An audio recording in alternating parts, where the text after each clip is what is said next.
किसान भाइयों नमस्कार। आप सभी का स्वागत है हमारे चैनल में। आज के इस वीडियो में हम बात करेंगे लहसुन की खेती के बारे में।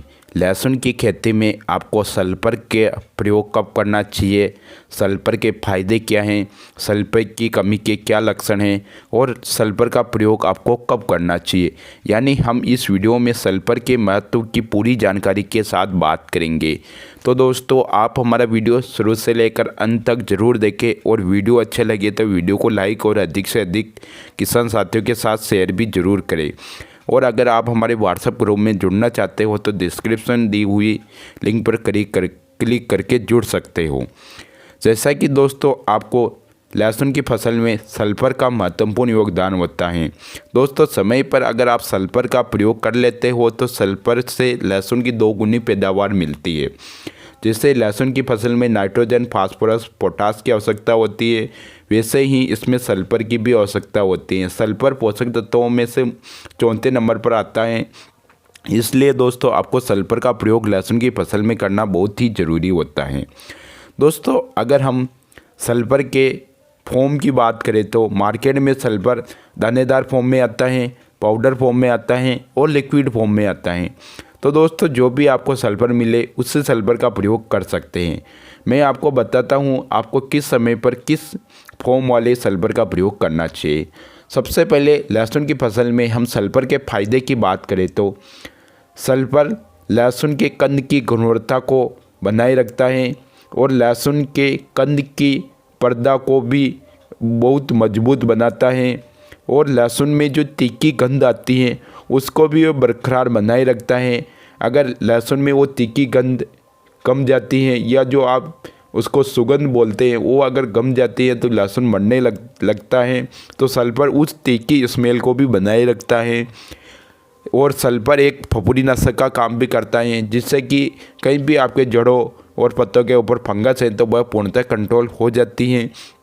और सल्फर एक सबसे बड़ा फ़ायदा करता है, जब पाला गिरता है तो पाले को फसल से बचाने में अपनी मदद करता है।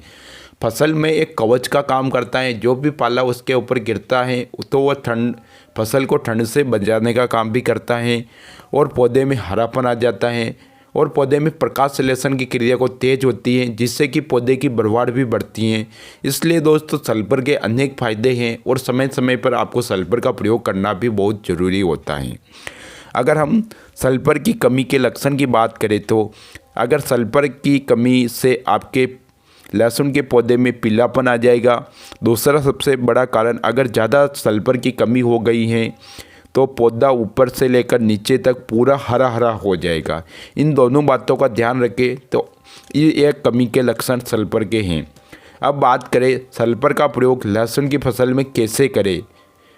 तो दोस्तों, अगर आपने लहसुन की बुआई की है उस समय पर अगर आपने सिंगल सुपर फॉस्फेट का प्रयोग किया है तो सिंगल सुपर फॉस्फेट का प्रयोग करते समय उस कट्टे में थोड़ी मात्रा सल्फर की भी पाई जाती है, तो उस समय पर सल्फर की पूर्ति हो जाती है।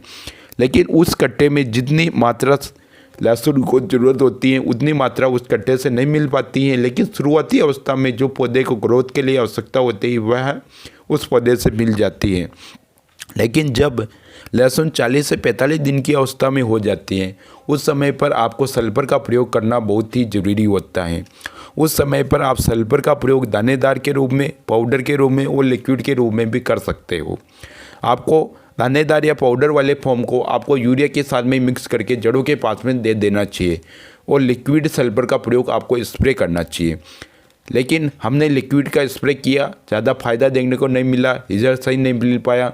लेकिन अगर आप पाउडर वाले फॉर्म का उस समय पर उपयोग करते हो 40 से 45 दिनों के साथ यूरिया के साथ में मिक्स करके, तो आपको ज़्यादा फ़ायदा देखने को मिलेगा। हम भी जब लहसुन की दूसरी से तीसरी सिंचाई, जब निराई गुड़ाई के बाद में सिंचाई करते हैं उस समय पर हम अपनी फसल में भी सल्फर का प्रयोग अवश्य करते हैं। तो आप भी अपनी लहसुन की फसल में सल्फर का प्रयोग अवश्य करें। दोस्तों, इस वीडियो में आपको सल्फर की संपूर्ण जानकारी मिली होगी। अगर यह जानकारी अच्छी लगी हो तो हमारे वीडियो को लाइक और चैनल को सब्सक्राइब जरूर करें। धन्यवाद। जय जवान जय किसान।